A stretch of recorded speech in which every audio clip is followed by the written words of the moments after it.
कोमामा रहेको संविधान चाहिँ सरकारले त कोमामा पुर्याइसकेको छ संविधानलाई। दिनलाई रात बनाउन खोजेको यो चाहिँ तिन अनुसारको सरकार के हुन्छ? मध्यावधि निर्वाचनमा तपाईँहरू जानुहुन्न, त्यसो भए प्रधानमन्त्री होइन, मध्यावधि निर्वाचनमा जाने र नजाने भन्ने प्रश्न संविधानसम्म त हो कि होइन क्वेसन गर्नुहोस् न। संविधानमा नभएको कुरा चाहिँ अर्काको भित्ता फोड्दै हिँड्ने चाहिँ, भित्ता फोड्दै भाग्ने चाहिँ आफू अनि अरूलाई चाहिँ भागिएको भनेर भन्न मिल्छ? जुन थालमा चाहिँ खाना खायो त्यही थाललाई चाहिँ तपाईँ फोहोर पार्ने? यो संविधानमा चाहिँ साइन गरेको कुरा त चाहिँ तत्कालको कुर्सीको स्वार्थको लागि मात्रै गर्नुभएको छ भने देखियो। कुलमान के अरे घिसिङलाई चाहिँ नियुक्ति गर्नु पऱ्यो, पुनर्नियुक्ति गर्नु पऱ्यो भनेर भन्दाखेरि युवाहरूलाई लखेटी चाहिँ तपाईँको चाहिँ हस्पिटलमा सुतिरहेको चाहिँ तपाईँको चाहिँ बिरामीलाई समेत सुख नदिइकन कुट्दै चाहिँ रक्तमा पार्दै निकालेको छ चाहिँ। उहाँ चाहिँ अहिले जङ्गी बाटोमा हिँड्नु भएको छ त। निश्चित रूपले इन्डियाले यस्तो यस्तो गर्यो चाहिँ हामीले पनि नक्सा प्रकाशन गर्नु पऱ्यो भनेर भन्यो। पटक भन्यो नक्सा प्रकाशन हुन सकेन चाहिँ। नक्सा प्रकाशन गर्न चाहने र नक्सा प्रकाशन गर्न नचाहनेको बिचको ध्रुवीकरण हो कि होइन यो चाहिँ? उहाँले दल सम्बन्धी ऐनमा टेक्नु भएको छैन। फुट्नेले जुट्ने भन्ने कुरा क्षेत्राधिकार त छैन त निर्वाचन आयोगलाई चाहिँ।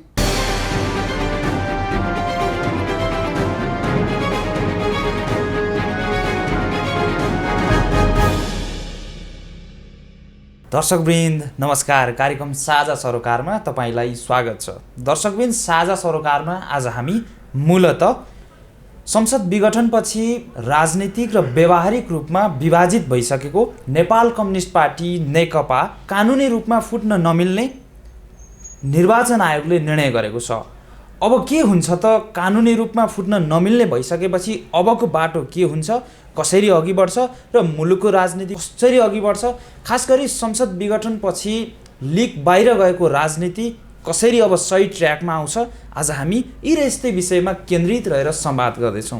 हामीसँग हुनुहुन्छ नेपाल कम्युनिस्ट पार्टी नेकपा प्रचण्ड माधव समूहका स्थायी कमिटी सदस्य, प्रभावशाली नेता, साथै विघटित प्रतिनिधि सभा दलको प्रमुख सचेतक देवप्रसाद गुरुङ। सर्वप्रथम आउनुहोस्, उहाँलाई कार्यक्रममा स्वागत गरौँ। स्वागत छ यहाँलाई साझा सरोकारमा। धन्यवाद। प्रतिनिधि सभा त विघटन भइसक्यो गत पुस 5 गते। यहाँलाई मैले सम्बोधन गर्दा विघटित प्रतिनिधि सभाको चाहिँ नेकपा संसदीय दलको प्रमुख सचेतक भने र यहाँले अहिले पनि संसदको लोगो चाहिँ लाइरहनु भएको छ। यसको सन्देश चाहिँ के हो? यो तपाईँले अहिलेसम्म पनि लोगो लाइरहनु भएको छ, निरन्तरता चाहिँ दिइरहनु भएको छ, यसबारेमा अलिकति प्रश्न पारिदिनुहोस् न। अब संविधान त संसद विघटन भएको छैन। किन त भन्दाखेरि प्रधानमन्त्रीले अथवा राष्ट्रपतिले संसद विघटन गर्ने व्यवस्था अहिलेको संविधानमा त्यस्तो व्यवस्था कहीँ पनि छैन। त्यस कारणले गर्दाखेरि संविधान त विघटन गर्ने व्यवस्था नरहेको हुनाले चाहिँ यो विघटन भएको छ भन्ने कुरा चाहिँ अब प्रधानमन्त्रीले निर्णय गरेपछि राजनैतिक रूपले निर्णय त गर्नुभयो होला, तर विधिको हिसाबले चाहिँ अझै पनि चाहिँ यो विघटन भएको देखिँदैन चाहिँ। त्यसो भएको हुनाले चाहिँ मलाई लाग्छ अब अहिले अदालतमा विचाराधीनको अवस्थामा छ। विचाराधीनको अवस्थामा भएको हुनाले अदालतले यसबारे उपयुक्त समयमा आवश्यक निर्णय गर्नेछ भन्ने कुरामा आशावादी छौँ। सरकारको सिफारिसमा राष्ट्रपतिले संसद विघटन गर्नुभयो, अब हामी फेरि फर्किएर जाने अवस्था छैन, संसद पुनर्स्थापना पनि हुँदैन अब भनेर चाहिँ नयाँ निर्वाचनको मिति समेत तोकिसकिएको अवस्था छ मध्यावधि निर्वाचनको। यो अवस्थामा पनि तपाईँहरू फेरि संसद पुनर्स्थापना हुन्छ, यो संसद पुनर्स्थापना गराएरै छोड्छौँ हामी, यो चाहिँ अवैधानिक रूपमा होस् गैर संवैधानिक रूपमा हो भनिरहनु भएको छ नि। निर्वाचन त तपाईँको संविधानले केटानी गरिसकेका छ। निर्वाचन कहिले कहिले हुन्छ भन्ने कुरा आवधिक निर्वाचनको बारेमा 5 वर्षमा आवधिक निर्वाचनको बारेमा केटान गरिसकेका छ। त्यसैले आवधिक निर्वाचनको बारेमा केटान भइसकेको स्थितिमा प्रधानमन्त्रीले चाहँदैमा जहिले चाहे उहिले निर्वाचन भन्ने कुरा हुँदैन, त्यो पनि संविधान सम्मत हुँदैन। त्यसो भएको हुनाले चाहिँ तपाईँको निर्वाचनको बारेमा पनि चाहिँ संविधानले केटानी गरिसकेका छ। संसद विघटन गर्न पाउने कि नपाउने भन्ने कुराको बारेमा पनि संविधानले केटानी गरिसकेका छ हैन। पुरानो संविधानमा थियो 47 सालको संविधानमा, त्यो बेलाको मलाई लाग्छ धारा 53 उपदफा 4 मा जस्तो लाग्छ, र त्यो बेलामा संसद विघटन गर्ने व्यवस्था थियो। खाली उपयुक्त समय भयो कि भएन अथवा चाहिँ विकल्प सरकार दिन सक्ने अवस्था थियो कि थिएन त्यो चाहिँ परीक्षण गर्नु पर्थ्यो भन्ने कुरा मात्रै थियो त्यो बेलामा चाहिँ। तर अहिले पनि परिस्थिति त्यस्तै आइदियो, संसद विघटन गरियो। अहिलेको परिस्थिति र मध्यावधि निर्वाचन त घोषणा भइसकेपछि निर्वाचन त गर्न सक्ने त छ नि होइन, संविधानमा लेखिएको छ नि मध्यावधि निर्वाचन पनि गर्न सकिन्छ। मौलिक रूपले गुणात्मक रूपले फरक कुरा हो चाहिँ हैन। फरक कसरी हो त भन्दाखेरि पहिलो कुरा त संसद विघटन गर्ने परिकल्पनै गरेको छैन अहिलेको संविधानमा, र पुरानो 47 सालको संविधानमा भएको व्यवस्था चाहिँ हटाउनुपर्छ भन्ने कुरा संविधान ड्राफ्ट गर्ने बेलामा सबै दलका नेताहरूले सर्वसम्मत रूपले चाहिँ त्यो हटाउनुपर्छ भनेर एक मतले त्यो हटाइएको छ। र त्यस कारणले गर्दाखेरि संविधान संसद विघटनको परिकल्पनै गरेको छैन। एउटै मात्रै कन्डिसन के हो त भन्दाखेरि 4 पटकसम्म सरकार गठन गर्दाखेरि पनि सरकार दिन सकेन। पहिलो पटक चाहिँ तपाईँको बहुमतको सरकार हुन्छ, त्यो विघटन भयो भने चाहिँ तपाईँको कोलिसनको गठबन्धनको सरकार हुन्छ, उपदफा धारा 76 को चाहिँ उपदफा 2 अनुसारको गठबन्धनको सरकार हुन्छ। अहिलेको सरकार गठबन्धनको सरकार हो। गठबन्धनको सरकार विफल भयो भने गठबन्धनभित्रै विकल्प खोज्नु पर्यो। गठबन्धनभित्र विकल्प अहिलेको सरकार गठबन्धनको सरकार थियो कि एउटै पार्टीको सरकार थियो? मतलब यो त अब संविधान त गठबन्धनको सरकार हो चाहिँ। सारमा तपाईँ पोलिटिकल पार्टीहरू एक भइसक्नु भएको थियो नि होइन, पार्टी त पार्टीगत नीतिगत रूपले मतलब नीतिगत रूपले एक भएको कुरा हो। संविधान त के हो त भन्दाखेरि गठबन्धनको चाहिँ स्थिति यथावतै हो, र कानुन त तपाईँको गजेटमा चाहिँ प्रकाशन भएको व्यवस्था चाहिँ त्यो उपदफा 1 मा फर्केर निर्णय गरेको अवस्था देखिँदैन चाहिँ हैन। त्यस कारणले गर्दाखेरि चाहिँ त्यो चाहिँ संविधान त त्यो गठबन्धनकै सरकार हो भने देखिन्छ। अब गठबन्धन होस् या चाहिँ तपाईँको उपदफा 1 अनुसारको चाहिँ एकल पार्टीको सरकार किन नहोस्, त्यो सरकार विफल भयो भने त्यही भित्र विकल्प खोज्ने हो। एक अनुसारको चाहिँ सरकार विफल भयो भने एक भित्रै अर्को कसैको चाहिँ नेतृत्वमा खोज्नु पर्यो चाहिँ हैन। तर अहिले प्रधानमन्त्री केपी शर्माले चाहिँ संवैधानिक मैले पाउँछु र यो संसद विघटनको विरोध गर्नेहरू देश विरोधी हो भनेर चाहिँ आरोप लगाउनु भएको छ। संविधानको व्यवस्थाको बारेमा सुन्नुस् न, 2 को व्यवस्थाको बारेमा चाहिँ तपाईँको विफल भयो भने 2 भित्रै गठबन्धनका चाहिँ सदस्यहरू मध्येबाट विकल्प खोज्ने कुरा हो चाहिँ। त्यो 2 चाहिँ विफल भयो, 2 गठबन्धन हुनै सकेन भने त्यस पछाडिबाट गठबन्धन टुटेको अवस्थामा लार्जेस्ट पार्टीको चाहिँ नेताले चाहिँ तपाईँको चाहिँ प्रधानमन्त्रीको लागि दावेदार भनेर चाहिँ तपाईँको प्रधानमन्त्रीको चाहिँ नियुक्ति लिने हो चाहिँ लार्जेस्ट पार्टीले गर्ने हो। लार्जेस्ट पार्टीलाई चाहिँ तपाईँ 1 महिनाभित्रमा विश्वासको मत लिने व्यवस्था गरिएको हुन्छ। 1 महिनाभित्रमा विश्वासको मत लिन सक्यो भने लिइहाल्यो। 1 महिनाभित्र विश्वासको मत लिन सकेन भने चाहिँ उसले चाहिँ मैले विश्वासको मत लिन सकेन भनेर चाहिँ उसले विश्वासको मत लिन नसकेको कुरा चाहिँ राष्ट्रपतिकोमा जाहेर गर्छ। उसले राष्ट्रपतिकोमा त्यो जाहेर गरेर रिजाइन गरिसकेपछि चाहिँ अनि राष्ट्रपतिले के गर्छ त भन्दाखेरि सदनभित्र भएका कुनै एबिसिडी सदस्यलाई चाहिँ कुनै एउटा सदस्यलाई चाहिँ अनि तोकिदिएको हुन्छ, प्रधानमन्त्री तोकिदिएको हुन्छ, र त्यो सदस्यले चाहिँ तपाईँको 1 महिनाभित्रमा विश्वासको मत लिनुपर्छ, र त्यो सदस्यले पनि विश्वासको मत लिन सकेन भने मात्रै। तर तपाईले यसो भनिरहँदा फेरि अब त हामी त्यतातिर जाने बाटो त्यो त बाटो नै बन्द भइसक्यो हैन, र क्लोज भइसक्यो हैन। त्यसकारणले संविधान मिचियो। बाटो बन्द भनेको संविधान मिचियो चाहिँ।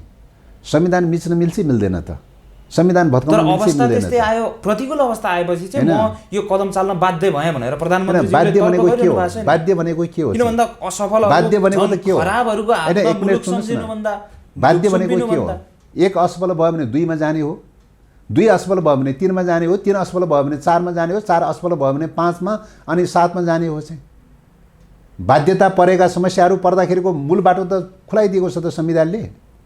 अनि संविधानले खोलिदिएको मूल बाटो चाहिँ नहिँड्ने चाहिँ, अनि संविधानले नखोलेको चाहिँ बाटो चाहिँ भित्ता फोड्दै हिँड्ने।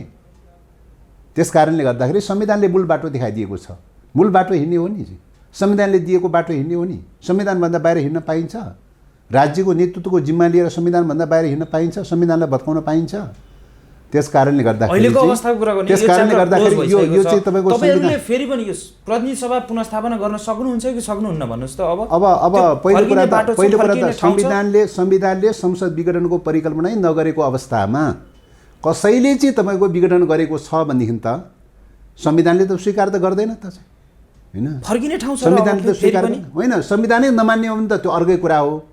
संविधान हुँदासम्म, यो संविधान जीवित रहँदासम्म, यो संविधान लागू हुँदासम्म, यो संविधान क्रियाशील हुँदासम्म चाहिँ संसदले निरन्तरता पाउनुको विकल्प छैन। त्यस कारणले गर्दा यो त संविधानको जीवन मरणसँग जोडिएको विषय हो। संविधान सिद्ध्याउन खोजेको हो भनेदेखि त संविधानै सिद्ध्याउने प्रक्रियामा संसद सिद्ध्याउने कुरा ठुलो कुरो भएन हैन। तर संविधान नसिद्धिने हो भने, संविधान कन्टिन्यू रहने हो भने चाहिँ संविधानको साथमा संसद पनि रहन्छ, संसद पनि कन्टिन्यू रहन्छ। त्यस कारणले गर्दाखेरि यो त संविधानको जीवन मरणको प्रश्न हो। अहिले त संविधान कोमामा छ। कोमामा रहेको संविधान चाहिँ सरकारले त कोमामा पुर्याइसकेको छ संविधानलाई। अब संविधानलाई कोमाबाट उपचार गरेर के अरे तपाईँको चाहिँ फिर्ता लिएर आउने हो कि या सिद्ध्याउने हो, समाप्त गर्ने हो भन्ने कुराको जीवन मरणको प्रश्नमा छ अहिले त। त्यसो भएको हुनाले हामी आशा गरौँ, हाम्रो आशा छ, विश्वास छ, संविधानमा सीमा होला, कमी कमजोरी होला, समयक्रममा सुधार गर्नु पर्ला, संशोधन गर्नु पर्ला, त्यो आफ्नो ठाउँमा छ। तर यतिखेर यो संविधानको विकल्प छैन, यो संविधानको रक्षा गर्नुको विकल्प छैन, यो संविधानको संरक्षण गर्नुको विकल्प छैन, यो संविधानको कार्यान्वयन गर्नुको विकल्प छैन। प्रतिनिधि सभा विघटन भइसकेको छ र यो विषयमा अदालतमा बहस पनि भइरहेको छ संवैधानिक इजलासमा। यो विषयमा तपाईँहरू अहिले सडकबाट चाहिँ अदालतलाई नै प्रभावित गर्ने किसिमको सडकबाट तपाईँहरूले दिन प्रतिदिन प्रमुख रूपमा तपाईँहरूले अभिव्यक्ति दिइरहनु भएको छ, आन्दोलन गरिरहनु भएको छ। यसले चाहिँ कस्तो सन्देश गर्दैछौँ, अब कस्तो खालको व्यवस्थाबाट निर्दिष्ट हुँदैछ? आन्दोलनको लागि सबैलाई ढोका खुला छ, आन्दोलनको लागि छेकबार छैन। जब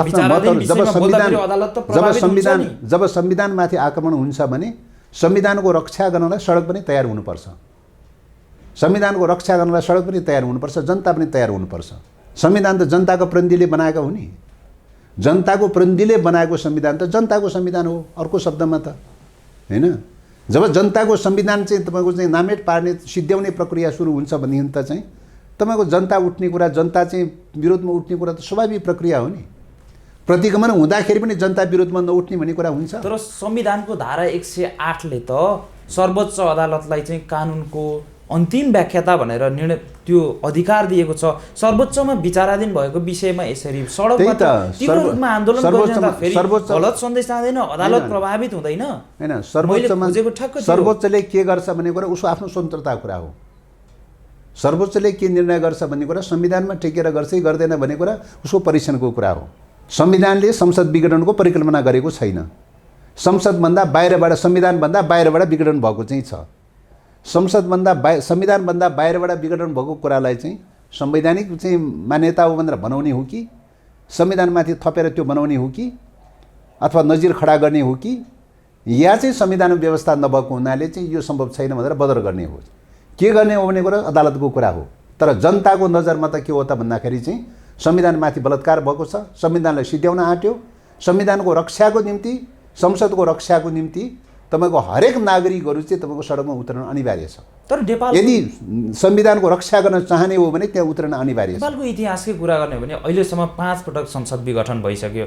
अहिलेको संसद विघटनमा चाहिँ तपाईँहरू किन यति होइन यो 5 पटक होइन, विगत कालको चाहिँ संसद विघटन र अहिलेको संसद विघटनमा मौलिक रूपले गुणात्मक रूपले आकाश र धरतीको फरक छ। एउटै रूपमा परिभाषित गर्न मिल्छ। त्यो बेलाको मैले अघि नै निवेदन गरेँ, त्यो बेलाको 47 सालको संविधानमा संसद विघटन गर्न पाउने प्रधानमन्त्रीलाई विशेष अधिकारको व्यवस्था थियो चाहिँ। त्यो अधिकार ठिक ढङ्गले प्रयोग भयो कि भएन, त्यहाँ विकल्प सरकार दिन सक्ने अवस्था थियो कि थिएन भन्ने कुराको मात्रै सदनमा परीक्षण गर्नु पर्थ्यो भन्ने कुरा हो चाहिँ। त्यो परीक्षण गर्दाखेरि विकल्प सरकार दिन सक्ने सम्भावना रहँदासम्म त्यो विघटन हुँदैन, विकल्प सरकार दिन सक्ने सम्भावना रहेन भने त्यो विघटन हुन्छ। त्यो बेलाको संविधानले थप व्याख्या गरेको के अरे सर्वोच्चले नजिर बसालेको भनेको त्यही हो चाहिँ। अहिलेको चाहिँ तपाईँको संविधानमा 72 सालमा बनेको संविधानमा त्यो संसद विघटनको कल्पनै गरेको छैन। त्यो 47 सालमा भएको धारा दफालाई चाहिँ सबै दलहरूको सर्वसम्मतिकाबाट चाहिँ कसैको पनि विमति छैन। त्यो बेलाको संविधान सभामा कसैको पनि विमति बिना सर्वसम्मत रूपले त्यो धारा हटाइएको छ। सर्वसम्मतिले हटाएको धारा चाहिँ अनि चाहिँ अहिले प्रयोग गर्ने, त्यो भनेको त संविधानमाथिको कु हो नि चाहिँ, संविधानमाथिको कु हो नि। त्यस कारणले गर्दाखेरि संविधानमाथिको कु भनेर भन्नु र तपाईँको संविधानमा भएको प्रावधानलाई प्रयोग गर्ने कुराको सन्दर्भमा थोरै अधिकार उपयुक्त भयो कि भएन भन्ने कुरा हेर्ने कुरामा त आकाश र धरतीको फरक हो नि। त्यो आकाश र धरतीको फरक भएको हुनाले अहिलेको चाहिँ तपाईँको कदम चाहिँ तुलना गर्ने कोसँग हो त भन्दाखेरि चाहिँ तपाईँको 17 सालको चाहिँ मतलब संसद विघटनसँग तुलना गर्ने, त्यो बेलासँग तुलना गर्ने हो। 69 सालमा चाहिँ तपाईँको चाहिँ ज्ञानेन्द्रले जुन शक्ति हस्तान्तरण गर्यो, हात लियो, टेक ओभर गर्यो, त्यो घटनासँग तुलना गर्ने हो। त्यो परिघटनाहरू चाहिँ तपाईँको संविधानमा उल्लेख भएको विषय थिएन। संविधानमा उल्लेख भएको नभएको विषय अब हुन त 17 सालमा त एउटा प्रावधान थियो, चाह्यो भने राजाले कुनै पनि टाइममा चाहिँ टेक ओभर गर्न सक्ने एउटा प्रावधान त थियो हैन। त जे होस् त्यो बेलाको प्रणाली त्यो बेलाको संसदीय प्रणाली टोटल सिद्ध्याउने ढङ्गले टेकओभर गरे उनीहरूले हैन टेकओभर गरे। त्यसकारणले त्यो टेकओभर गरेको कारणले गर्दाखेरि के बनियो त भन्दाखेरि त्यो कु भयो भनेर भनियो हैन। 17 सालको कु दोहोऱ्याउनलाई चाहिँ कु चाहिँ तपाईँको चाहिँ बाट चाहिँ फेरि चाहिँ पुनर्स्थापना गर्नका लागि चाहिँ करिब 30 वर्ष लाग्यो हैन। 30 वर्षपछि फेरि संसदीय प्रणाली स्थापना भयो। त्यसपछि 69 सालमा 59 सालमा चाहिँ तपाईँको तत्कालीन राजा ज्ञानेन्द्रले फेरि पनि खोस्यो त्यो कुरा चाहिँ हैन, फेरि पनि खोस्यो। त्यही खोसिएको संसद पुनर्स्थापनाको लागि हैन, लोकतान्त्रिक गणतन्त्रको लागि फेरि पनि आन्दोलन चल्यो। 62-63 आन्दोलन चल्यो। 63 सालमा चाहिँ गएर चाहिँ 64 सालमा गएर त्यो पुनर्स्थापना भयो चाहिँ हैन। 3 वर्षपछि मलाई लाग्छ 3-4 वर्षपछि पुनर्स्थापना भयो चाहिँ। त्यसो भएको हुनाले त्यो बेला ज्ञानेन्द्र शाहीले गरेको कदम र महेन्द्रले गरेको कदम र अहिले ओलीले गरेको कदमको बीचमा गुणात्मक रूपले मौलिक रूपले समानता छ। त्यति बेला त पुनर्स्थापना भयो, अहिले पुनर्स्थापना हुन सक्छ कि हो सम्भव छ। त्यो बेलामा तपाईँको चाहिँ प्रधानमन्त्रीले संविधान पनि व्यवस्था थियो, विघटन गर्ने व्यवस्था थियो, प्रधानमन्त्रीले सिफारिस गर्यो। सदनले पनि त्यो कुरा के अरे सर्वोच्च अदालतले पनि त्यसलाई एक्सेप्ट गर्यो, प्रधानमन्त्रीले एक्सेप्ट गर्यो, राजाले एक्सेप्ट गर्यो र तपाईँको सर्वोच्च अदालतले पनि एक्सेप्ट गर्यो। त्यसरी एक्सेप्ट भएको विषय त तपाईँको पुनर्स्थापना भएको थियो भने अहिले त तपाईँको संविधानमा व्यवस्था छैन। तर प्रधानमन्त्रीज्यूले चाहिँ यदि खराबको हातमा चाहिँ देश सुम्पिने हो भने अहिलेको व्यवस्था नै धरापमा पर्छ, देशै धरापमा पर्छ भनेर खराबको परीक्षण गर्ने कहाँ हो? खराब भनेको के हो? त्यो उहाँको मनमनै खराब भनेर त अर्थ छैन त। खराब भनेको त सदनबाट जस्टिफाई हुनु पर्यो नि। सदनले प्रधानमन्त्री जन्माउँछ। एउटा प्रधानमन्त्रीले चाहिँ काम गर्न सकेन भने, चित्त बुझेन भने चाहिँ रिजाइन गर्ने हो, अर्को प्रधानमन्त्री खोजी गर्छ त्यहाँ सदनले चाहिँ। तर सदनले खोजी गर्ने कुरा विकल्प खोजी जनताले 5 वर्षलाई विकल्प प्रधानमन्त्रीको लागि मेन्डेट दिएको हो। उहाँ प्रधानमन्त्री नाम लिएर चाहिँ तपाईहरु नेकपाले चाहिँ निर्वाचन लडेको हैन 5 वर्षको लागि। अब यो त दिनलाई उज्यालोलाई चाहिँ तपाईको दिनलाई रात बनाउन खोजेको यो चाहिँ तपाईको यति कुरा पनि ज्ञान छैन। व्यक्तिगत चुनावमा लडेको के अरे प्रधानमन्त्रीको लागि चुनावमा लडेको हो र प्रधानमन्त्री अगाडि सारेर प्रत्यक्ष चुनाव गरेको हो र? तर तपाईहरुले स्थायित्व र संसदको लागि चुनाव गरेको, संसदलाई चुनाव गरेको, प्रधानमन्त्रीलाई चुनाव गरेको फेरि पनि तपाईहरु चाहिँ हैन संसदलाई चुनाव गरेको कि प्रधानमन्त्रीलाई चुनाव गरेको त्यति पनि ख्याल नराख्ने। तपाईहरु एउटा व्यक्तिको लागि चाहिँ स्थायित्वलाई सबै धरापमा पारिदिने होइन त? त्यही त व्यक्तिको लागि चाहिँ तपाईको चुनावको चाहिँ प्रश्न जो उठिरहेको छ, चुनावमा त तपाईको के अरे संसदको चुनाव गरेको, कुनै चाहिँ तपाईको प्रधानमन्त्रीको लागि चुनाव गरेको त होइन चाहिँ। संविधानमा प्रधानमन्त्रीलाई चुनाव गर्ने व्यवस्था छ। अनि संविधानमै नभएको कुरा चाहिँ तपाईको मनोगत ढङ्गले चाहिँ ठानेर मिल्छ हैन? हो निश्चित रूपले संविधान ड्राफ्ट गर्ने बेलामा कि त राष्ट्रपतिको चाहिँ प्रणालीमा जाउँ, राष्ट्रपति प्रत्यक्ष निर्वाचन गरौँ, कि त प्रधानमन्त्री प्रत्यक्ष निर्वाचन गरौँ भनेर भनेका थियौँ। त्यो रूपले संवैधानिक व्यवस्था भएको भए हैन, राष्ट्रपति चुनेको भए पनि प्रधानमन्त्री चुनेको भए पनि जनताबाट 5 वर्षलाई मेन्डेट पाए भन्ने कुरा हुन्थ्यो। अहिले त प्रधानमन्त्री गएको पनि होइन, राष्ट्रपति गएको पनि होइन चुनावमा त चाहिँ। अहिले गएको त संसदको लागि चुनावमा गएको चाहिँ। संसदको लागि चुनावमा गएर चाहिँ अनि प्रधानमन्त्रीले 5 वर्षलाई मेन्डेट भनेर भन्न मिल्छ? असंवैधानिक कुरा गर्न मिल्छ? संविधान विपरीत कुरा गर्न मिल्छ? त्यस कारणले गर्दाखेरि चुनेको के हो त भन्दा संसद चुनेको। संसद चुनिसकेपछि सरकार गठन विघटन पुनर्गठन गर्ने सबै अथोरिटी संसदमा केन्द्रित छ। त्यो जनताबाट संसद त्यस कारणले गर्दाखेरि संसदमा केन्द्रित भएको संसदले चाहिँ सरकार जन्माउने हैन, विघटन गर्ने पुनर्गठन गर्ने थपगढ गर्ने सबै कुराको अथोरिटी त संसदलाई जवाबदेही बनाइएको छ नि। सरकार चलाउन सकिएन अथवा समस्या पैदा भयो भने त संसद जवाबदेही भएर चाहिँ संसदमा प्रस्तुत हुने कुरा हो नि। विकल्प त संसदमा खोज्ने कुरा होला नि। समस्या पर्यो भने त संसदमा राख्ने कुरा हो। संसदले तपाईको 6 महिनादेखि संसद बन्द गरेर राख्ने चाहिँ 6 महिनादेखि संसद बन्द गरेर राख्ने चाहिँ अनि संसदलाई दोष दिन मिल्छ? संसदलाई चाहिँ तपाईँ विघटन गर्न मिल्छ? जसले जन्माएको छ उसैलाई चाहिँ सिद्ध्याउने भनेर भनेको त नेपाली समाजमा के भनिन्छ त भन्दा मातृहत्या भनेर भनिन्छ। मातृहत्या गर्ने सन्तति भनेर भनिन्छ।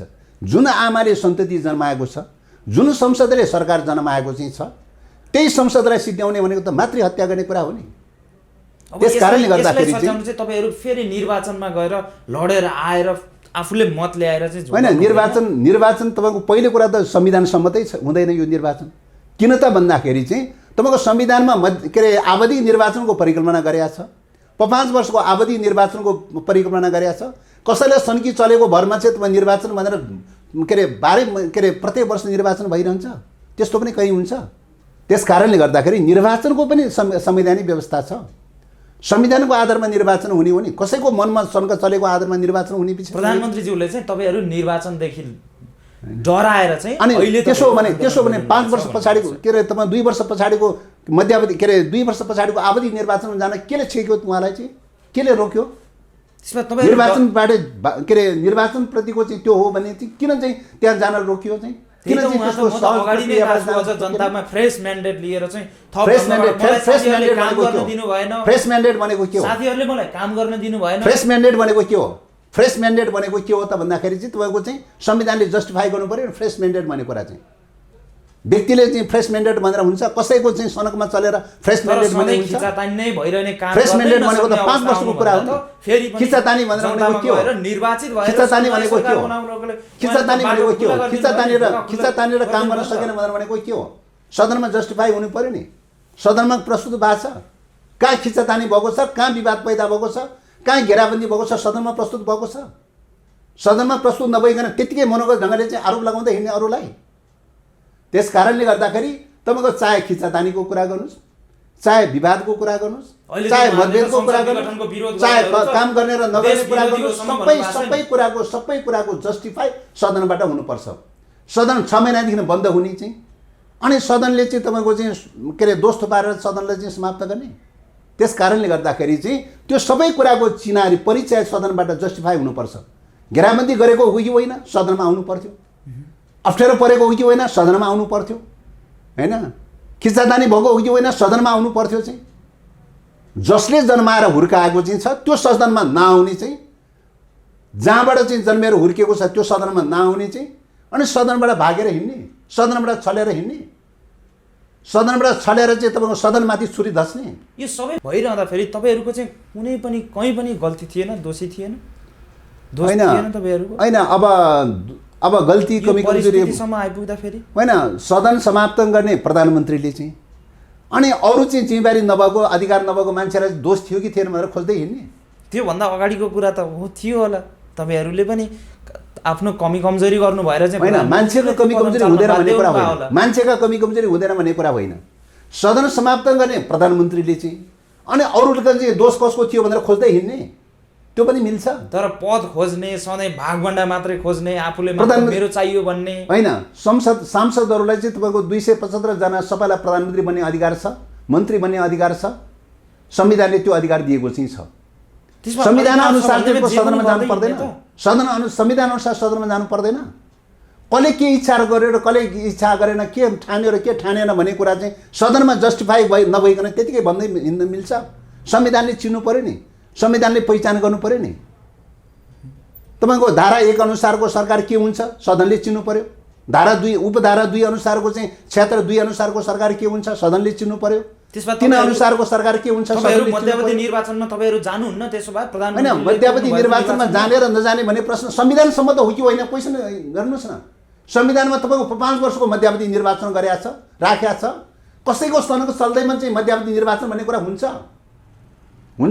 तपाईहरु भोलि कसैलाई फेरि अर्को 1 महिनापछि फेरि अर्को कसैलाई चाहिँ 1 महिनापछि अर्को मध्यावधि निर्वाचन भन्देला, अर्को कसैलाई फेरि 2 महिनापछि अर्को निर्वाचन भन्देला चाहिँ हुन्छ? त्यस्तो पनि कहीँ हुन्छ? त्यस्तो हावादारी कुरा पनि कहीँ हुन्छ? संविधानले परिचित हुनु पर्दैन, संविधानले चिन्नु पर्दैन? त्यत्रो चाहिँ तपाईँको देशको चाहिँ 3 करोड चाहिँ के अरे 3.25 करोड जनता परिचालन गर्नु पर्छ, तपाईहरु अर्को खर्च गरेर चाहिँ गर्नुपर्ने निर्वाचन भन्ने कुरा जनतादेखि डराएर निर्वाचनमा नजान खोजेको होइन। त्यसो भए तपाईहरु हैन, जनतासँग डराउने भन्ने प्रश्नै होइन। उहाँहरु आउनु भयो भने जनतासँग अंकको सिट ल्याउनु जनतासँग डराउने प्रश्न, जनतासँग डराउनु भएको हो। जनतासँग डराउने प्रश्नै होइन यो चाहिँ। त संविधान सम्मत हो कि होइन चाहिँ? संविधानबाट किन भागेर गयो? संविधानबाट किन छलेर गयो? संसदबाट किन भागेर गयो? संसदबाट भागी हिँड्ने, संविधान उल्लङ्घन गर्दै हिँड्ने चाहिँ, संविधानमा नभएको कुरा चाहिँ अर्काको भित्ता फोड्दै हिँड्ने चाहिँ, भित्ता फोड्दै भाग्ने चाहिँ आफू अनि अरूलाई चाहिँ भागिएको भनेर भन्न मिल्छ? कहाँ चाहिँ संविधान उल्लङ्घन गरेको छ अरूले देखाउनु पर्यो नि चाहिँ। संविधान उल्लङ्घन गरेको प्रमाण देखाउनु पर्यो नि। त्यस कारणले गर्दाखेरि संविधान आफू उल्लङ्घन गर्दै हिँड्ने, संविधान कुल्चिँदै हिँड्ने, आफू कु गर्दै हिँड्ने चाहिँ अनि अरूलाई दोष थुपार्ने। अहिले संसद विघटन भइसकेपछि चाहिँ नेताहरूबीच आरोप प्रत्यारोप चलिरहेको छ एक हिसाबले भन्दाखेरि, र एकले अर्कोलाई चाहिँ सिद्ध्याउने नै किसिमको चाहिँ भित्तामै पुर्याइदिन्छु भनेर दिन प्रतिदिन अभिव्यक्तिहरू आइरहेका छन्। अब यसले नेपाली समाजलाई, नेपाली राजनीतिलाई कता डोर्याउन खोजेको, के हुन खोजेको? यहाँ व्यक्ति लेनदेनको प्रश्न होइन, व्यक्ति मामला पनि प्रश्न पनि होइन। मुलुकको राजनीतिक प्रश्न हो, मुलुकको संविधानको प्रश्न हो, राज्यको प्रश्न हो, जनताको प्रश्न हो, राष्ट्रको हितको प्रश्न हो हैन। राज्यको जिम्मा लिने मान्छेको चाहिँ प्रश्न हो हैन। राज्यको जिम्मेवारी नभएका व्यक्तिहरूको चाहिँ नेताहरूको प्रश्न होइन यो चाहिँ। त्यस कारणले गर्दाखेरि राज्यको जिम्मा लिने, संविधानको रक्षा गर्छु भनेर शपथ खाने, अनि चाहिँ अहिले संविधान भत्काउँदै हिँड्ने हैन। संविधान भत्काउँदै हिँड्ने, जुन थालमा चाहिँ खाना खायो त्यही थाललाई चाहिँ तपाईँ फोहोर पार्ने। त्यस कारणले गर्दाखेरि चाहिँ संविधानको जुन शपथ लिएर गएको छ, होला संविधानप्रति कतिपय कुरा चित्त नबुझ्न सक्छ, फरक मत हुन सक्छ, तर फरकै मत रहेछ भने पनि संविधानको रक्षा गर्छु भनेर शपथ खाइसकेपछि उहाँको कार्यकालमा त्यो संविधान रक्षा गर्नुपर्छ। यदि संविधान चित्त बुझ्दैन भने, गणतन्त्र चित्त बुझ्दैन, संहिता चित्त बुझ्दैन, धर्मनिरपेक्ष चित्त बुझ्दैन, समानुपातिक समावेशी चित्त बुझ्दैन भने चाहिँ राज्यको जिम्मेवारीबाट अलग भएर चाहिँ तपाईँको राजनीतिक क्याम्पेनमा लाग्नुहोस् हैन। राजनीतिक क्याम्पेनमा लाग्नुहोस्। गणतन्त्रको विरोधमा उहाँलाई लाग्न छुट छ हैन। धर्मनिरपेक्षको विरोधमा, समानुपातिक समावेशीको विरोधमा, व्यवस्था विरोधी भएर नै यो किसिमको समस्या उत्पन्न भएको अहिले। आखिरमा समस्या त घटनाक्रमले त यो पुष्टि गरिरहेको छ त। घटनाक्रमले त यो पुष्टि गरिरहेको छ। उहाँ व्यवस्था विरोधी हो, गणतन्त्र धर्मनिरपेक्ष, त्यही त घटनाक्रमले त यो पुष्टि गर्यो त। घटनाक्रमले त पुष्टि गर्यो त। हिजो चाहिँ तपाईँ बेलगाडा चढेर चाहिँ गणतन्त्र आइँदैन, चाहिँ अमेरिका गएर गणतन्त्र आइँदैन भनेर चाहिँ तपाईँको आह्वान गर्दै हिँड्ने। 62-63 सालको आन्दोलनको उहाँ लाग्नुभयो? कुनै दिन लाग्नु भएको छ? कुनै रेकर्ड छ? 10 वर्षको जनयुद्धलाई चाहिँ उहाँ चाहिँ हत्यारा, अपराधी, लुटेरा, डाका भनेर भन्दै हिँड्नुहुन्छ। त्यसो भने जसको जगमा चाहिँ गणतन्त्र आएको व्यक्तिसँग तपाईहरु स्वार्थ मिल्ला चाहिँ त्यसमा किन मिल्नु भयो? होइन, यस अगाडि किन एकता भयो? तपाईँ पछिल्लो समयमा तपाईँको संविधानमा उहाँले साइन गर्नुभयो। उहाँले साइन गर्नुभयो, प्रधानमन्त्री हुनुभयो चाहिँ हामीले ठान्यौँ कि तपाईँको यो उहाँले यो संविधान संरक्षण, यो संविधानको समर्थन गर्नुभएको छ, उहाँले शपथ खानुभयो, संविधानको संरक्षण गर्नुभएको छ भनेर ठान्यौँ चाहिँ। तर घटनाक्रमले त अहिले त के पुष्टि गर्यो भन्दाखेरि त उहाँ त त्यो शपथ खाने कुरा, यो संविधानमा चाहिँ साइन गरेको कुरा त चाहिँ तत्कालको कुर्सीको स्वार्थको लागि मात्रै गर्नुभएको छ भने देखियो चाहिँ। उहाँको भित्री हृदयले त त्यो रहन्छ भन्ने कुरा त अहिले संविधानमाथि गरेको बलात्कारले त घटनाक्रमले त देखियो चाहिँ। त्यति मात्रै होइन, सङ्घीय लोकतान्त्रिक गणतन्त्र नामै हटाइदिनु भएको छ हैन, नामै हटाइदिनु भएको छ चाहिँ। त्यस्तै गरिकन गणतन्त्रको सन्दर्भमा चाहिँ दरबारीहरूले गणतन्त्रको विरोधमा चाहिँ आन्दोलन गरिरहेको चाहिँ छ। उहाँ चाहिँ उनीहरूको चाहिँ संरक्षण गर्ने, उनीहरूसँगको सौहार्दता उत्तिकै देखिन्छ। यो के हो चाहिँ त? सिस्टमको विरुद्धमा राज्य विद्रोहको रूपमा चाहिँ एउटा टाइपको चाहिँ देश देखिरहेको छ हैन।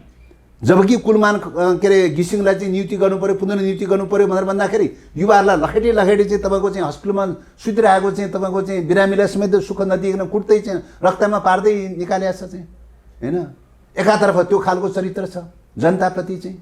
गणतन्त्रको विरुद्धमा उठेकाहरूप्रतिको उहाँको रवैया के हो? क्वेसन उठिरहेको छ नि।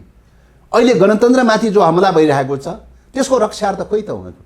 गणतन्त्रको रक्षार्थ खोइ त चाहिँ? संहिताको प्रश्नको बारेमा यति धेरै पटक विवाद परेको छ। संहिताको बारेमा तपाईँ प्रशासनिक एकाइ हो भनेर भन्नुहुन्छ, प्रदेशहरू प्रशासनिक एकाइ भनेर भन्नुहुन्छ, प्रदेशलाई अधिकार दिन तयार छैन, बजेट दिन तयार छैन, जनशक्ति दिन तयार छैन, प्रहरी प्रशासन दिन तयार छैन। यो टाइपको भइरहेको छ। किन त चाहिँ? यी सबै कुराले गर्दाखेरि, यी सबै कुराको साथै तपाईँको समानुपातिक समावेशीको कुरा गर्ने हो भने उहाँले पटक राज्यको अङ्गहरू थुप्रै गठन पुनर्गठन गरिरहनु भएको छ। समानुपातिक समावेशी त जनसरोकारी मतलबै छैन उहाँलाई चाहिँ। भनेपछि संविधानका मूलभूत प्रश्नहरूको बारेमा चाहिँ, मौलिक प्रश्नहरूको बारेमा जुन नयाँ चाहिँ उपलब्धि भनेर भनेको चाहिँ छ, ती बारेमा त कुनै पनि कुरामा चाहिँ उहाँको चाहिँ गम्भीरता त देखिँदैन त। उल्टो त्यसलाई उल्टाउने खालको देखिन्छ। उल्टाउँदै जाने क्रममा त अब अहिले त के देखियो त भन्दाखेरि सिधै खुलेआम रूपले चाहिँ तपाईँको संसदमाथि हमला गर्न थालिहाल्नु भयो। संसद भनेको त संविधानको त मुटु हो नि। संविधानको मुटुमाथि हमला गर्न थाल्नुभयो भनेपछि त संविधान सिद्ध्याउनेमा त उहाँ अभियानमा लाग्नुभयो नि। भनेपछि उहाँको यात्रा कता हो त भन्दाखेरि चाहिँ उहाँको यात्रा चाहिँ तपाईँको फेरि पनि निरङ्कुश तन्त्र दोहोऱ्याउने, सर्वसत्तावादी एकाधिकारवादी निरङ्कुश तन्त्र दोहोऱ्याउने दिशातर्फ देखिन्छ। निरङ्कुश तन्त्र दोहोऱ्याउने दिशातर्फ जाने बाटो भनेर भनेको के हो त भन्दाखेरि पहिलेको राजा महाराजाहरूको बाटो हो, जङ्गी शासनको बाटो हो। उहाँ चाहिँ अहिले जङ्गी शासनको महाराजाकै बाटोमा हिँड्नु भएको छ त त्यसो निश्चित रूपले यहाँ त बाटो त आखिरमा जङ्गी शासनको बाटो भनेर भनेको त त्यही नै हो चाहिँ संविधानभन्दा आफू माथि रहने संसदभन्दा आफू माथि रहने सबै कुराभन्दा जनताभन्दा आफू अलग रहने माथि रहने म नै सम्पूर्ण हो म नै राज्य हो म नै राष्ट्र हो म नै सम्पूर्ण हो भन्ने खालको चाहिँ सर्वसत्तावादी चिन्तन भनेको त हिटलरवादी चिन्तन प्रक्रिया हो। संसद विघटनको पछाडि बाह्य शक्तिको हात चाहिँ कतिको देख्नुहुन्छ तपाईँ? अब यसमा चाहिँ बाह्य शक्तिहरूको चाहिँ भूमिका निश्चित रूपले छ। किन त भन्दाखेरि चाहिँ अब यो निश्चित रूपले यो मुद्दा विगत कालदेखि 1.5 वर्ष 2 वर्षदेखि परिरहेको विषय के हो त भन्दाखेरि चाहिँ 2-3वटा मुद्दाहरू राष्ट्रियताका मुद्दाहरूमा परिरहेकै विषय हो।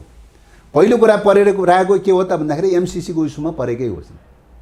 आइपिएसको पार्ट भनेर अमेरिकाले घोषणा गरिसकेपछि आइपिएसको सैन्य गठबन्धनको अङ्ग भनेर घोषणा गरिसकेको एमसीसीलाई चाहिँ हुबाहु हामीले पास गर्ने नगर्ने भनेर चाहिँ विवाद परेकै हो चाहिँ हैन। हुबाहु विवाद पास गर्न सकिँदैन। यो त चाहिँ आइपिएससँग जोडिएको सैन्य गठबन्धनको रणनीतिसँग जोडिएको विषय कसरी हुन्छ? विशुद्ध आर्थिक योजना आर्थिक विकासका कार्यक्रम भनेर भनेको भए एउटा कुरा हुन्थ्यो। त्यस्तो योजना त कति लिइरहेछन् कति चलाइरहेको छ त्यो अलग विषय भए चाहिँ, तर यो त सैन्य योजनासँग जोडिएको छ। अमेरिकाले खुद घोषणा गरेको छ सैन्य योजना भनेर चाहिँ। सैन्य योजनासँग जोडिएको कुरा हामीले सोझो ढङ्गले पास गर्न मिल्छ मिल्दैन भन्ने विषय विवाद पर्यो र त्यो अड्किरहेको अवस्था छ। संशोधन नगरिकन हुँदैन भनेर अड्किरहेको अवस्था छ। एउटा परिघटना थियो। दोस्रो परिघटना के हो त भन्दाखेरि एमसीसी पास गर्न चाहनेहरू एकातिर छन्, पास गर्न नचाहनेहरू एकातिर। निश्चित रूपले अहिलेको गठबन्धनले पनि अहिले त त्यही नै देखिरहेको चाहिँ छ घटनाक्रमले त। यो त राष्ट्रियताको मुद्दामा एमसीसी तुरन्तै हुबाहु पास गर्न चाहने र संशोधन नगरिकन हुँदैन भन्नेको चाहिँ यसैको बीचको ध्रुवीकरण न हो त। त्यो देखिरहनु भएको छ, यहीको बीचको ध्रुवीकरण हो। एउटा पोइन्ट त्यो। दोस्रो कुरा नक्सा प्रकाशनको बारेमा चाहिँ इन्डियाले नक्सा प्रकाशन गर्यो। पोहोर सालको चाहिँ तपाईँको कार्तिक महिनामा नक्सा प्रकाशन गर्यो। कार्तिक महिनामा नक्सा प्रकाशन गरिसकेपछि पार्टीको स्थायी समितिको मिटिङ बस्यो। इन्डियाले यस्तो यस्तो गर्यो चाहिँ हामीले पनि नक्सा प्रकाशन गर्नु पर्यो भनेर भन्यो। पटक भन्यो, नक्सा प्रकाशन हुन सकेन चाहिँ। लामै समय पेन्डिङ भएर नक्सा प्रकाशन हुन नसकेर पछि बजेट पास गर्ने बेलामा नीति कार्यक्रम सरकारी नीति कार्यक्रम पास गर्ने बेलामा चाहिँ अब नक्सा शुद्ध पनि पास नगर्ने, नक्सा शुद्ध पनि नराख्ने के तरिका हो यो चाहिँ? सरकारले कमसेकम नक्सा त बनाउनु पर्छ, आफ्नो क्षेत्र दाबी त गर्नुपर्छ भन्ने प्रकारको चाहिँ नक्सा प्रकाशित गर्नुभएको नयाँ नक्सा। त्यो कुरा उठेपछि त्यो बेलामा के भयो त भन्दाखेरि नीति कार्यक्रम सदनबाट नीति कार्यक्रम पास गराउनु पर्ने, बजेट पास गराउनु पर्ने चाहिँ। नक्साको इस्यु नउठ्दाखेरि त बजेट के हुन्छ भन्ने भयो, नीति कार्यक्रम के हुन्छ भन्ने स्थिति पैदा भयो। तर उहाँले अहिले यसैमा चाहिँ नयाँ नक्सा प्रकाशित भइसकेपछि मेरो लोकप्रियतादेखि आत्तिएर अहिले जो आरोप प्रत्यारोपमा उत्रिएका छन् ममाथि भन्नु भएको छ नि। लास्ट आवरमा तपाईँको बजेट चाहिँ के अरे नीति कार्यक्रम पास गर्नुपर्ने बेलामा आइसकेपछि नक्सा नराखिकन हुँदैन भन्ने कुरा भएपछि बल्ल बल्ल नक्सा समावेश भयो।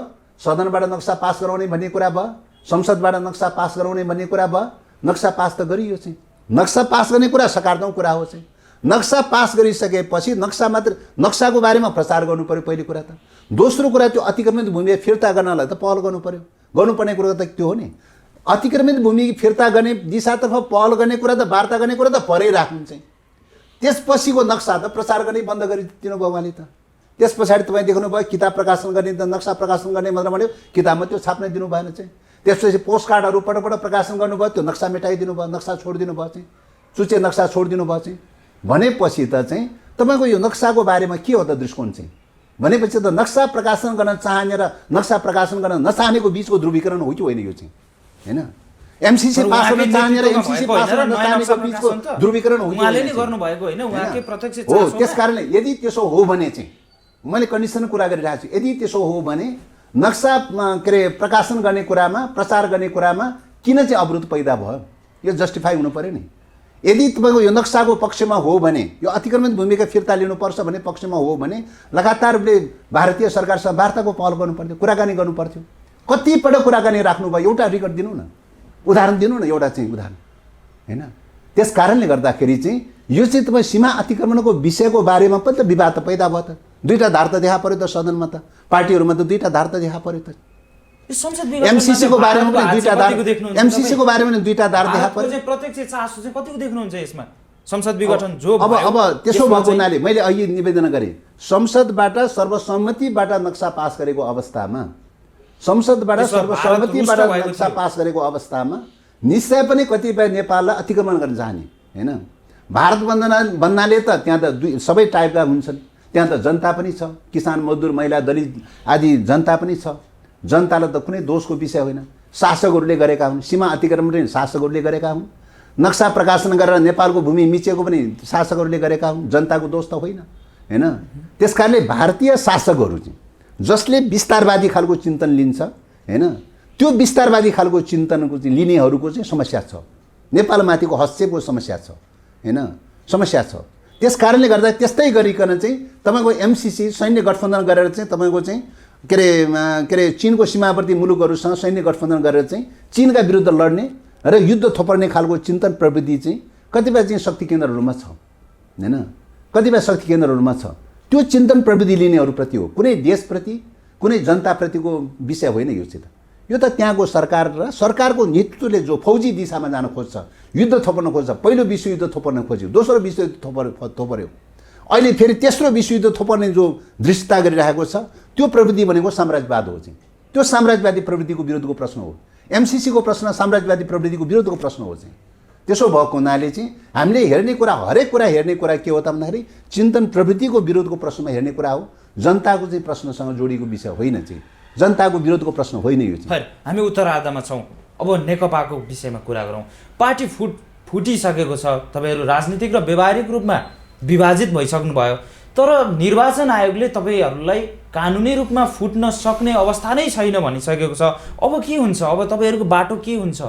अब निर्वाचन आयोगले हिजो निर्णय गर्यो भनेर चाहिँ मिडियाहरूमा आइरहेको छ, के निर्णय गर्यो सबै मैले बुझ्न पाएको छैन। र अहिलेसम्मको प्रगतिको अहिलेसम्मको सबै स्थिति बुझ्दाखेरि निर्वाचन आयोगले गर्ने निर्णय भनेको प्रशासनिक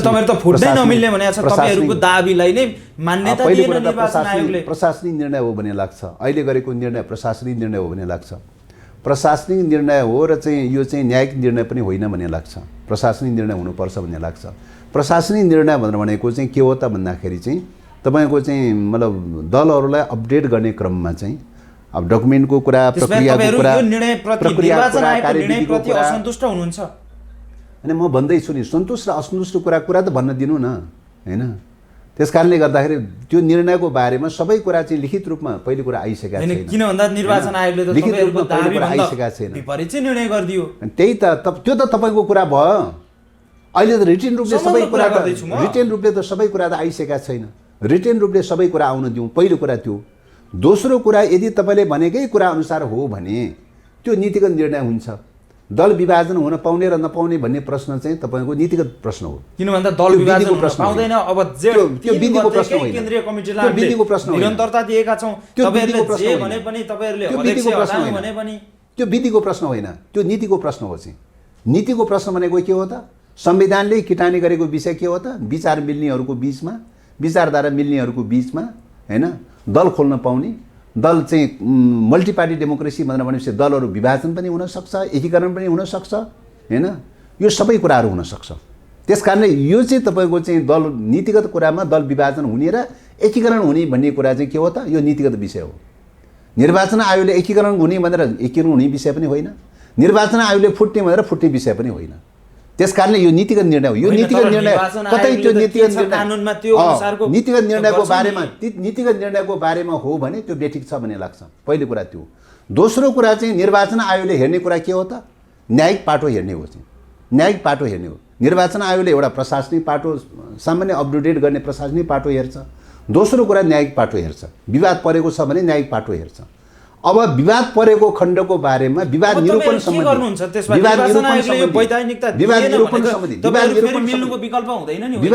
सम्बन्धी चाहिँ दफा मा प्रवेश भएकै छैन।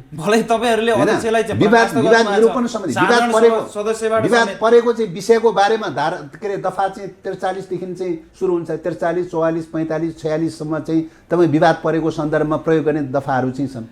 ती दफाहरू, ती विवाद निरूपण सम्बन्धी दफाहरूको प्रयोग त भएको छैन हैन। त्यो त अहिलेसम्म अभ्यास गरेको छैन, छानबिन पनि चलेको छैन हैन, तपाईँको शनाखत पनि चलेको छैन। निर्णय गर्ने बढी भनेको केन्द्रीय समिति हो चाहिँ के अरे दल सम्बन्धी ऐनले चाहिँ प्रष्ट शब्दमा भनेको चाहिँ के हो त? दल सम्बन्धी ऐनको के अरे परिभाषा सम्बन्धी दफामा केन्द्रीय समितिको चाहिँ परिभाषा उल्लेख गरेको छ। केन्द्रीय समितिको परिभाषा भनेको दलको तर्फबाट निर्णय गर्ने आधिकारिक अङ्ग हो भनेर किटानी गरेको छ। दल सम्बन्धी निर्णय गर्ने आधिकारिक अङ्गले चाहिँ तपाईँ के भन्छ त भन्ने कुरा परीक्षण गर्नुभएको छ उहाँले।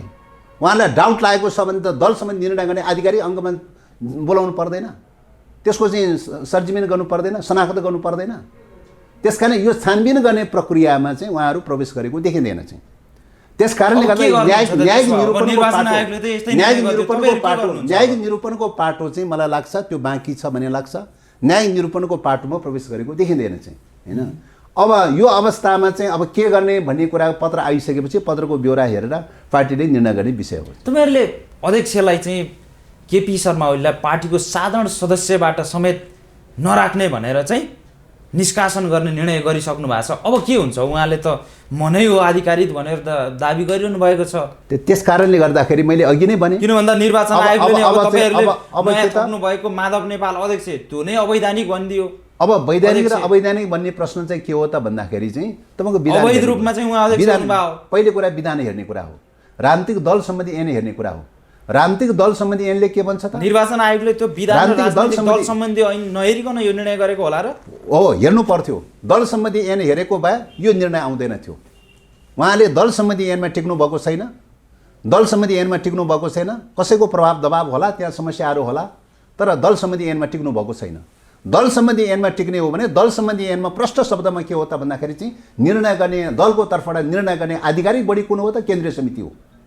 केन्द्रीय समिति भनेको 441 जनाको नाम लिस्ट पेश गरेको छ, सिग्नेचर सहित नाम लिस्ट पेश गरेको चाहिँ छ। सबै कुरा अलराउन्ड निर्णय गर्ने बढी त्यसैले हो। त्यसैले स्थायी समिति बनाउँछ, त्यसैले सचिवालय बनाउँछ, त्यसैले पोलिट ब्युरो बनाउँछ, त्यसैले अध्यक्ष सचिवहरू बनाउनु पर्ने भयो भने बनाउँछ, महासचिव बनाउनु पर्ने भने बनाउँछ। सबै कुरा त्यसैले बनाउने हो। त्यसले बनाएको हो कि होइन सोध्नुपर्छ पर्दैन। अध्यक्ष बनाएको हो कि होइन सोध्नुपर्छ पर्दैन। महासचिव बनाएको हो कि होइन सोध्नुपर्छ पर्दैन, होइन। त्यसले के भन्छ, त्यो बढीले के भन्छ चाहिँ, त्यो बढीको चाहिँ जुन निर्णय गर्ने बढी छ त्यो निर्णयको गर्ने बढीमा नपुग्ने चाहिँ, अनि बढीमा नपुगिकन बढीसँग नसोधिकन त्यतिकै निर्णय हुन्छ। विधानले चाहिँ तपाईँको दलको विधानले चाहिँ केन्द्रीय समिति सबै निर्णय गर्ने अथोरिटी केन्द्रीय समिति हो भनेर जिम्मा लगाएको चाहिँ छ। अनि केन्द्रीय समितिसँग नसोध्ने चाहिँ, केन्द्रीय समितिलाई चाहिँ बोलाएर चाहिँ तपाईँको चाहिँ सवाल जवाब नगर्ने चाहिँ, शनाखत नगर्ने चाहिँ। किन भन्दा यो निर्णयबाट त तपाईँहरूको इतर समूह त उत्साहित देखिन्छ। अब यो चाहिँ तपाईँको अब दलको बैठक किन, अब दलका केन्द्रीय सदस्यहरूलाई किन आमन्त्रण गर्नुहुन्न त, किन बोलाउनुहुन्न त निर्वाचन आयोग? त्यसमा निर्वाचन आयोग समूह मिल्यो प्रधानमन्त्रीको भन्दाखेरि त समस्या के हो त भन्दाखेरि समस्या के प्रष्ट शब्दमा विधान अनुसार दलको नियम अनुसार दलको ऐन अनुसार के हो त? जता मेजोरिटी छ त्यही आधिकारिक हुन्छ। माइन्द्री नै परेको पक्षमा चाहिँ तपाईँको 40% मिट गरेको छ भने त्यसले अर्को दलको मान्यता पाउँछ, होइन। 40% पनि मिट गरेको छैन भने उसले दलको मान्यता पाउँदैन। कुरा त सिधा र प्रष्ट छ नि। त्यो त सामान्य जो कसैले पनि बुझ्न सक्ने बाटो त प्रष्ट छ नि, होइन। उहाँले चाहिँ तपाईँको चाहिँ ओली पक्षले चाहिँ तपाईँको 40% त के अरे मेजोरिटी त के 40% पनि प्राप्त गर्न सक्नु भएको छैन।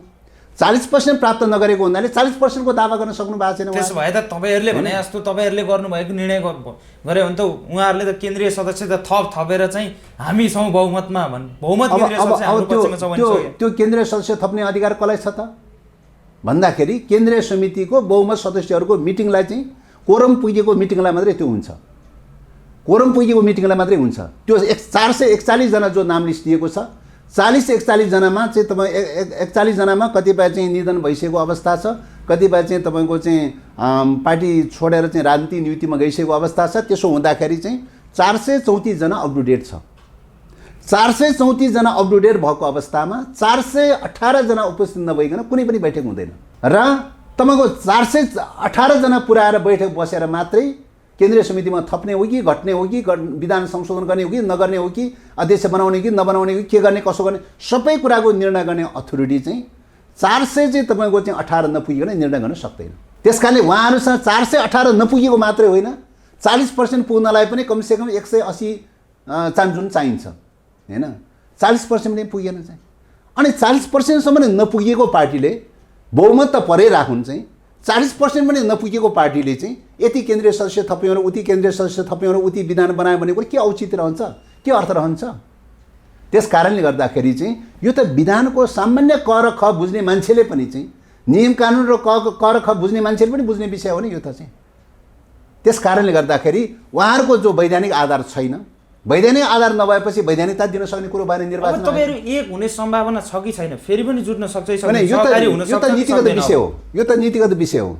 नीतिगत विषयको बारेमा नीतिगत विषयको बारेमा चाहिँ नीतिगत विषयको बारेमा के हो त भन्दाखेरि चाहिँ 5 गतेभन्दा अगाडि त एउटै थियो त चाहिँ 5 गतेभन्दा अगाडि त एउटै थियो हैन।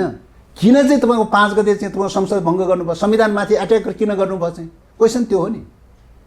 यो निर्णयबाट ब्याक भयो भने चाहिँ संसद विघटनको निर्णयबाट ब्याक भयो, संविधानमाथि आक्रमण गर्ने प्रक्रियाबाट ब्याक भयो चाहिँ गल्ती भयो भनेर ब्याक भयो चाहिँ यो संविधानको रक्षा गर्न उहाँ तत्पर हुनुभयो भने त्यो बेलामा के हुनसक्छ त भन्दाखेरि चाहिँ फेरि विचारमा सामिप्यता भएको अवस्थामा त पार्टीहरू बिचमा मिल्नै सक्दैन भनेर त भन्न सकिँदैन। त्यसकारणले हेर्ने कुरा त विचारको कुरा हेर्ने कुरा हो नि, लाइनको कुरा हेर्ने कुरा हो नि। निर्वाचन आयोगले चाहिँ तपाईँको चाहिँ संसद विघटनको चाहिँ विचारको लाइन हेर्न मिल्छ, संविधान भङ्ग गर्ने कुराको चाहिँ लाइन र विचार चाहिँ हेर्न मिल्छ निर्वाचन आयोगले? निर्वाचन आयोगले त्यो क्षेत्राधिकार त छैन त चाहिँ। फुट्ने र जुट्ने भन्ने कुरा क्षेत्राधिकार त छैन त निर्वाचन आयोगलाई चाहिँ। अहिलेसम्म जति पनि पार्टीहरू एकता भएका छन् निर्वाचन आयोगको कारणले एकता भएको हो र होइन चाहिँ? जति पनि पार्टीहरू फुटेका छन् निर्वाचन आयोग कारणले फुट्या हो र? त्यो त होइन त चाहिँ। त्यो त आफ्नो विचार छ, लाइन छ, सिद्धान्त छ, नीति छ, कुरो मिल्दैन। नमिलेपछि अब कुन दिशामा पक्रिने लाने त? त्यसले त्यो लाइनको आधारमा छुटिने कुरा हो हैन। लाइनको आधारमा पार्टीहरू एकीकरण हुन्छ, लाइनको आधारमा पार्टीहरू विभाजन हुन्छ। यो त विचार र लाइनको आधारमा हुने कुरा हो नि। त्यसकारणले निर्वाचन आयोगले लाइनको आधारमा चाहिँ तपाईँको जुट्ने र फुट्ने भन्ने कुरा लाइनको आधारमा निर्वाचन आयोगले बन्ने अधिकार क्षेत्राधिकार छैन। निर्वाचन आयोगले हेर्ने कुरा के हो त भन्दाखेरि चाहिँ मतलब दल सम्बन्धी बनेको ऐनको आधारमा टिकेर चाहिँ कुन वैध हो कुन अवैध हो चाहिँ हैन। दलको ऐनमा टिकेर विवाद पैदा भयो भने विवाद निरूपण गर्न छानबिन गर्ने हो। छानबिन गरेर चाहिँ त्यहाँको तथ्यहरूको आधारमा चाहिँ तपाईँको निर्णय निरूपण गर्ने हो। निर्णय चित्त बुझेन भने, कतिपय पक्षलाई निर्णय चित्त बुझेन भने अदालतमा जाने कुरा हो हैन। त्यो त न्यायिक निरूपणको पाटो हो नि। निर्वाचन आयोगले हेर्ने भनेको केही प्रशासनिक पाटोहरू छ र न्यायिक निरूपणको पाटो छ हैन। यो चाहिँ संवैधानिक अङ्गको चाहिँ जिम्मेवारी भनेर भनेको अर्ध न्यायिक जिम्मेवारी पनि छ। यो जिम्मेवारी हो, प्रशासनिक मात्रै होइन अर्ध न्यायिक जिम्मेवारी पनि हो। तर यो चाहिँ तपाईँको पोलिटिकली रूपले चाहिँ तपाईँको चाहिँ राजनीतिक नीति निर्णय गर्ने खालको, दललाई निर्णय गर्ने खालको अधिकारको चाहिँ संवैधानिक अङ्गलाई दिएको छैन। हस्, समय, संवाद र विचारका लागि हार्दिक धन्यवाद। धन्यवाद। हस्, नमस्कार। नमस्ते।